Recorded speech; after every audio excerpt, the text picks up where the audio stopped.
Assalamualaikum warahmatullahi taala wabarakatuh.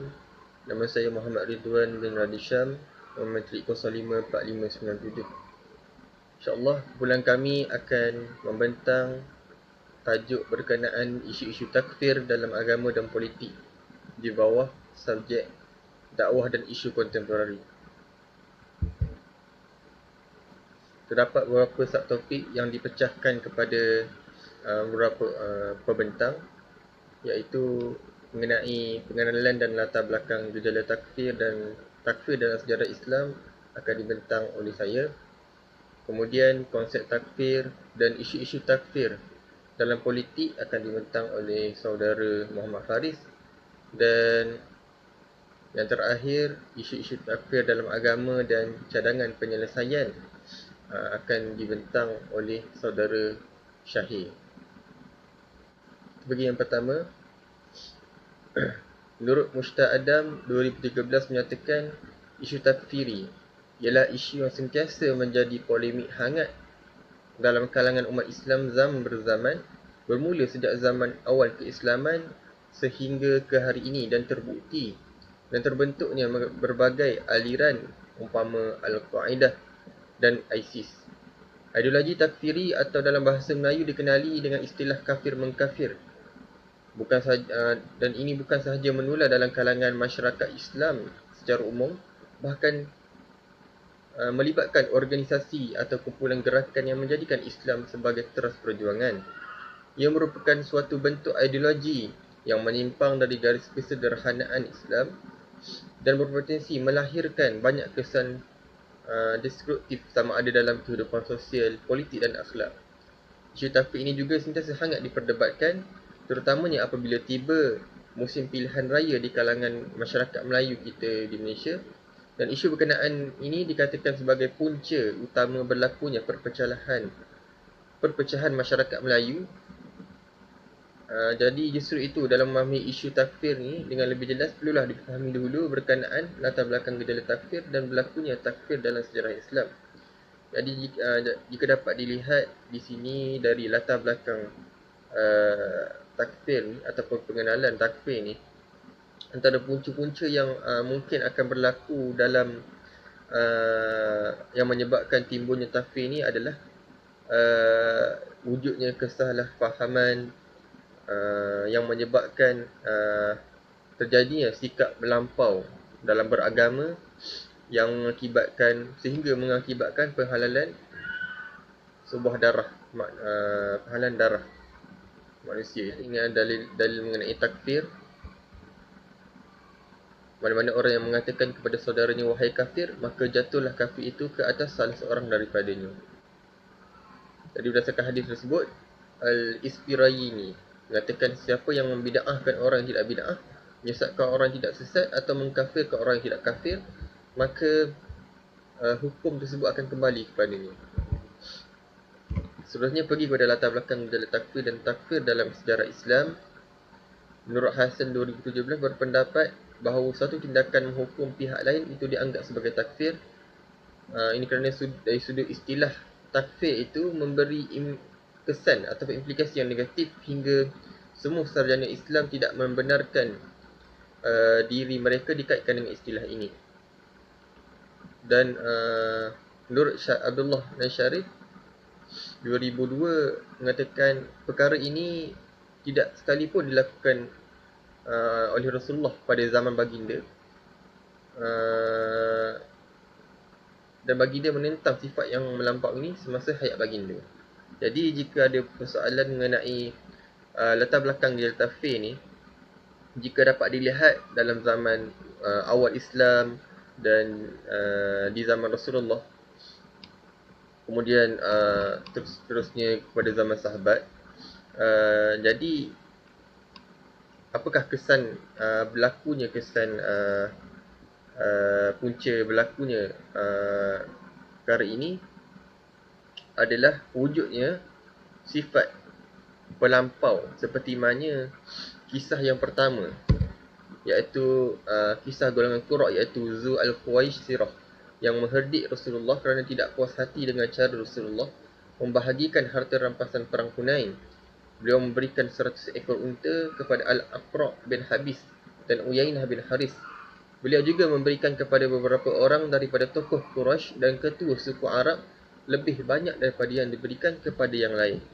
Jadi, kesan dari kisah ini, kalau jika dapat dilihat dalam hadis yang diriwayatkan oleh Bukhari dan Muslim, Rasulullah menggambarkan ciri-ciri golongan seperti ini, iaitu satu kaum yang membaca Al-Quran namun tidak melewati kerongkongnya. Maksudnya, satu kaum yang baca Quran tu dia tidak beramal dengan apa yang dia baca. Kemudian mereka membunuh kaum muslimin dan membiarkan para penyembah berhala, dan terakhir mereka akan keluar daripada Islam ini sebagaimana keluarnya anak panah dari buruannya. Jadi jika sekiranya aku, iaitu Rasulullah SAW, menemui mereka, pasti akan Nabi bunuh mereka seperti terbunuhnya kaum Ad. Seterusnya, mengenai kisah yang kedua, bagaimana kisah 3 sahabat Rasulullah yang bertekad melakukan ibadah secara melampau. Jadi ketiga sahabat tadi menjawab dengan 3 cabaran utama yang ingin mengamalkan ibadah mengatasi amalan Rasulullah, iaitu yang pertama, maka aku akan selalu solat malam dan tidak akan tidur. Kedua, adapun aku, maka aku akan berpuasa sepanjang hari dan tidak akan berbuka. Dan yang ketiga, sedangkan aku tidak akan menikah selama-lamanya. Jadi dapat di sini wujudnya sikap berlebih-lebihan dalam menunaikan ibadah. Kemudian wujud dalam hati mereka. Kemudian ghulu, dan seterusnya terjadilah kafir mengkafir. Di mana dalam hadis ini menerangkan langkah proaktif Rasulullah agar umatnya tidak terjebak dengan tindakan melampau, iaitu ghulu. Baliknya, Rasulullah menerangkan bahawa sifat takwa itu bukanlah dengan bersikap melampau, berlebihan atau meremehkan, tetapi ia harus disertakan dengan sikap yang seimbang terhadap pelbagai tuntutan syariah. Seterusnya, kisah yang ketiga, kisah terakhir. Menurut Afrani 2016 menceritakan mengenai kisah golongan Khawarij yang melakukan kezaliman terhadap seorang sahabat Sayyidina Ali dengan cara membelah perut isterinya dan mengeluarkan janinnya. Setelah itu, dalam keadaan padang masih belum darah, mereka masih kurma milik seorang Yahudi. Mengenai kisah ini, bahawa sikap mereka yang mempunyai kesungguhan dalam beribadah telah menyebabkan berlakunya penghalalan darah umat Islam sehingga mereka tidak segan lagi melakukan keganasan terhadap umat mereka sendiri. Jadi seterusnya itu sahaja dari saya. Jadi saya menyerahkan kepada sahabat saya. Bismillahirrahmanirrahim. Assalamualaikum warahmatullahi ta'ala wabarakatuh. Nama diberi Engku Muhammad Faris Syekri bin Akudin, nombor metrik 054481. Okey, saya akan meneruskan pembataran daripada kawan saya dan saya akan membantahkan mengenai konsep takfir. Okey, apa itu takfir? Menurut Hasan pada tahun 2017, definisi takfir ialah tindakan menghukum sesebuah pihak sebagai kafir. Menurut Ibnu Manzur dalam kitabnya Lisan Al-Arab, perkataan takfir bermaksud menisbahkan orang Islam dengan kekufuran. Takfir juga didefinisikan sebagai sikap kafir mengkafirkan atau perbuatan mengkafirkan dalam kalangan Muslim.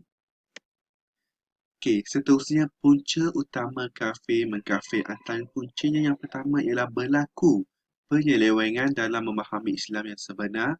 Seterusnya, tekanan atau penindasan pihak pemerintah yang mencetuskan tindakan reaksi dalam bentuk pemikiran.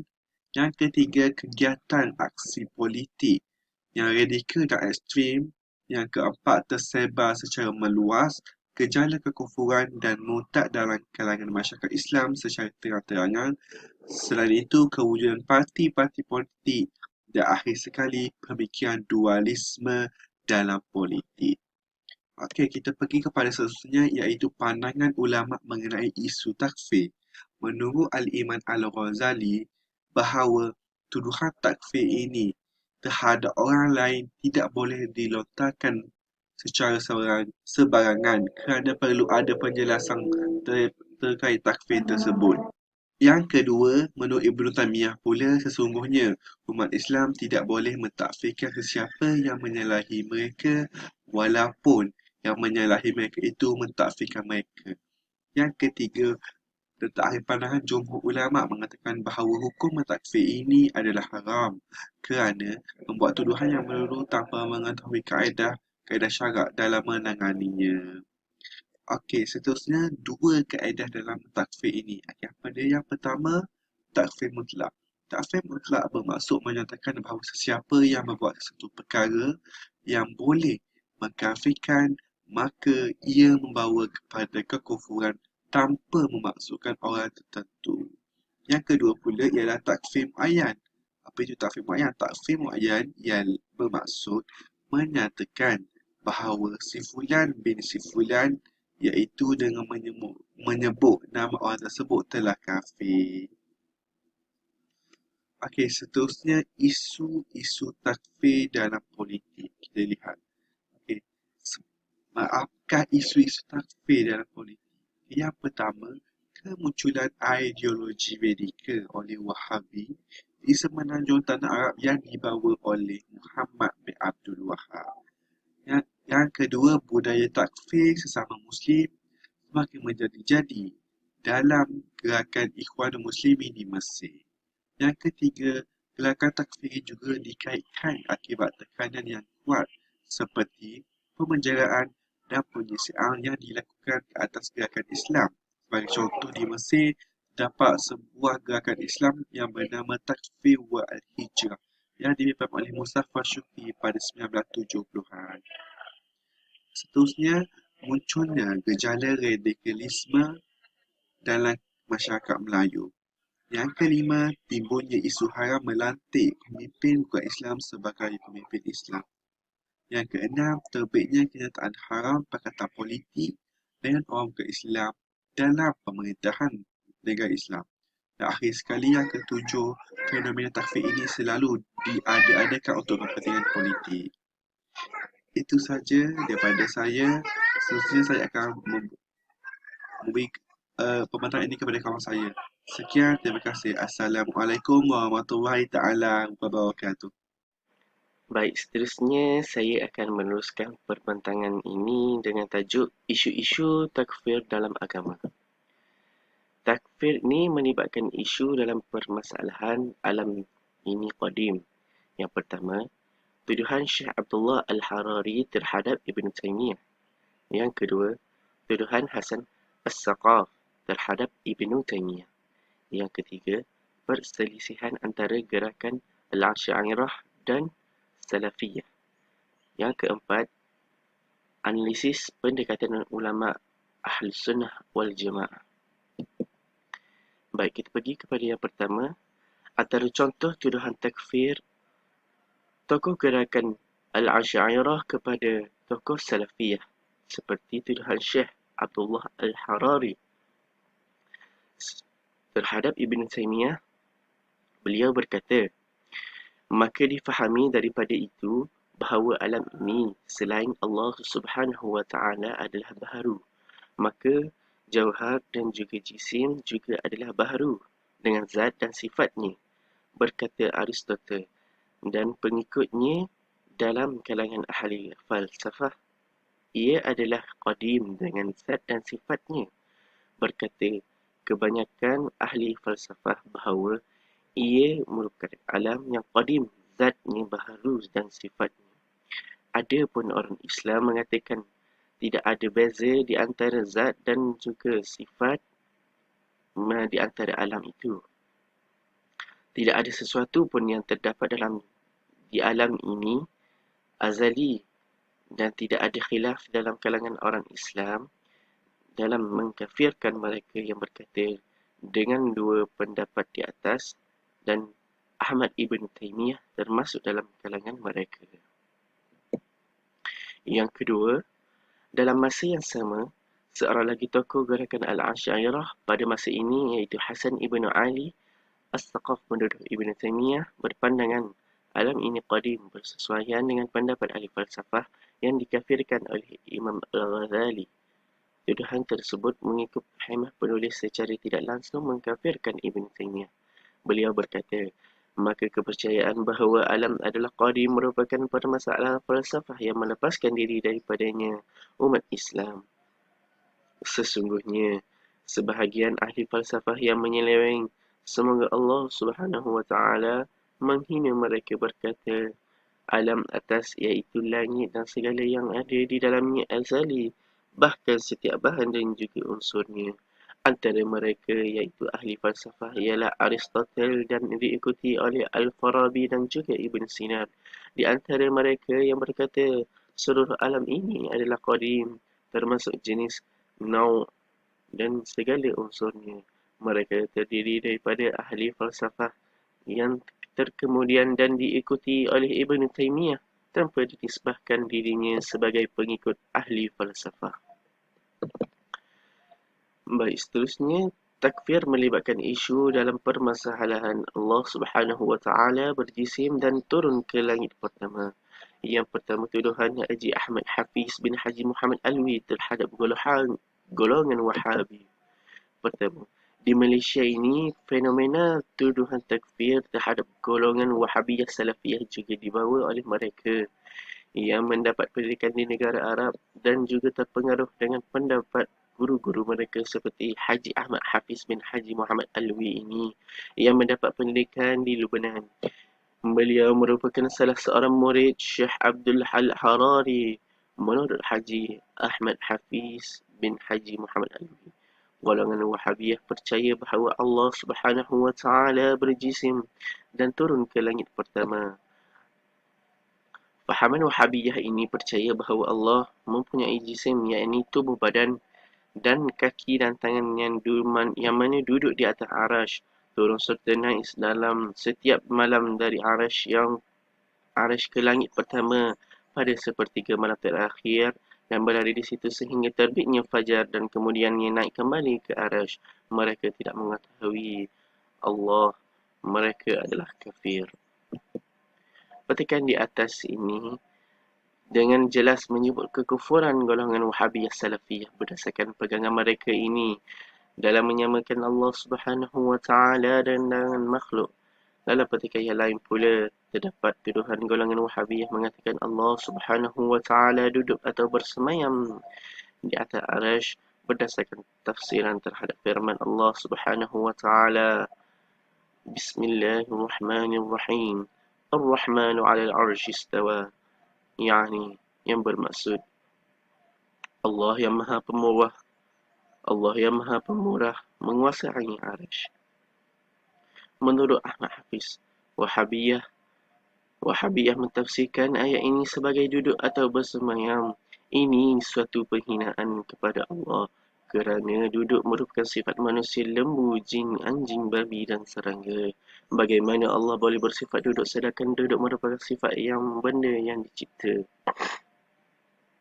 Wahabiyah tidak mengetahui dan mengenali Allah. Mereka adalah kafir. Mereka tidak beriman dengan ayat ini. Takfir melibatkan isu dalam permasalahan ayat-ayat mutasyabihat. Dalam buku Salafiyah Wahabiyah, suatu penelitian semula, Zamihan Ma'azin Al-Ghari yang juga merupakan murid kepada Hasan Ibn Ali As-Saqaf menyatakan bahawa Ibn Taymiyah yang menjadi rujukan kepada gerakan Salafiyah Wahabiyah. Ibn Taymiyah beriktikad dengan qidam al-alam, dengan nau' alam itu sedia kala dengan jenis ini. Walaupun Zamihan Ma'azin Al-Ghari tidak membuat tuduhan takfir secara jelas dalam kenyataannya, tetapi beliau menukilkan riwayat Al-Qadi Iyad yang menyatakan ijma' ulama' mengkafirkan orang yang percaya qidam al-adam. Dalam petikan yang lain, Zamihan Ma'azin Al-Ghari juga menyatakan Ibn Taymiyah percaya bahawa Tuhan itu duduk di atas arash secara hakikat. Maka kekeliruan seperti ini timbul hasil daripada pendekatan yang dibawa oleh pendukung gerakan Salafiyah yang mengekalkan makna lafaz-lafaz seperti al-istiwa, nuzul dan al-yad mengikut zahirnya sebagaimana yang terdapat dalam nas Al-Quran dan As-Sunnah. Maka keadaan ini menyebabkan mereka dituduh golongan mujassimah, iaitu golongan yang mengisbatkan anggota bagi Allah Subhanahu wa taala, sementara golongan Al-Asy'ariyah mentakwilkan kepada makna majazi kerana jika mengikut makna hakiki adalah mustahil bagi Allah Subhanahu wa taala. Oleh kerana itu tidak heranlah Tidak hairanlah lahirnya tuduhan kufur terhadap pendukung gerakan Salafiyah dalam permasalahan ini. Maka kita pergi kepada seterusnya, iaitu cadangan dan juga penyelesaian. Para segelintir aktivis dakwah mengambil pemikiran daripada tokoh Islam Syed Qutb bagi menghadapi kebangkitan sekularisme ini, memerlukan penyaringan terhadap segala bentuk pemikiran yang datang dari luar negara seperti Timur Tengah, India, Pakistan dan juga Indonesia. Ianya bertujuan bagi mewujudkan mansyahad tersendiri yang sesuai dengan watak kemelayuan dan juga realiti di Malaysia. Contohnya seperti pembentukan mazhab Malizi dalam dakwah dan siasat. Maka hendaklah meningkatkan penerbitan buku-buku ilmiah seperti buku-buku dakwah dan juga gerakan Islam yang ditulis oleh para pemikir dakwah Melayu. Yang kedua, tokoh-tokoh dakwah tempatan harus mampu bersedia berbeza pandangan dengan tokoh-tokoh gerakan Islam daerah lain dalam persoalan pendekatan menangani isu-isu semasa dan mampu pula berijtihad dalam menyelesaikan masalah setempat kerana mereka lah yang lebih mengetahui hal ehwal setempat. Yang ketiga, gerakan Islam patut mengambil pendekatan dakwah yang sederhana, bukan pendekatan hukum, iaitu pendekatan muzakarah, hiwar dan juga musyawarah dalam menyelesaikan permasalahan dakwah dan politik perlu diwujudkan untuk mencari titik persamaan ke arah merealisasikan perpaduan umat. Yang keempat, idea atau fikrah mestilah didebatkan dengan fikrah, bukan kekerasan. Menurut Al-Qadrawi, pendekatan menggunakan kekerasan untuk membenteras idea bukan boleh meredakan keadaan, malah terkadang semakin boleh merebakkan lagi gejala radikalisme itu. Memberi kefahaman dan juga keterangan secukup-cukupnya, iaitu hujah perlu ditegakkan dan kekeliruan mestilah disingkirkan. Dan yang terakhir, kerajaan hendaklah menggunakan pendekatan yang bersifat demokratik dan dengan bersikap lebih terbuka dalam menerima kritikan secara jujur dan menunjukkan kesungguhan mengenai isu-isu yang dibangkitkan oleh gerakan Islam reformis, malah pihak lawan pembangkang seperti isu transparansi dalam tindakan pembasmian rasuah, accountability, penyalahgunaan kuasa, kebebasan badan kehakiman, keadilan dalam pembahagian ekonomi negara dan juga keadilan sosial. Sebagai rumusan, isu-isu kafir mengkafir ini adalah satu bentuk fitnah kepada umat Islam. Ia mungkin fitnah yang ditimbulkan oleh musuh Islam yang sengaja menimbulkan kebencian terhadap para pendakwah. Fitnah ini juga sebahagiannya berpunca dari kegejolahan segelintir yang berada dalam saf dakwah yang ingin menghidupkan isu ini tanpa bimbingan ilmu. Kemungkinan mereka yang terlibat dengan isu kafir mengkafir ini terdiri daripada golongan ataupun kalangan yang kuat menghayati syariat dengan ikhlas. Namun demikian, apabila mereka melihat gejala maksiat dan murtad berleluasa, mereka menggunakan pendekatan demikian untuk tujuan memperbaiki gejala tersebut.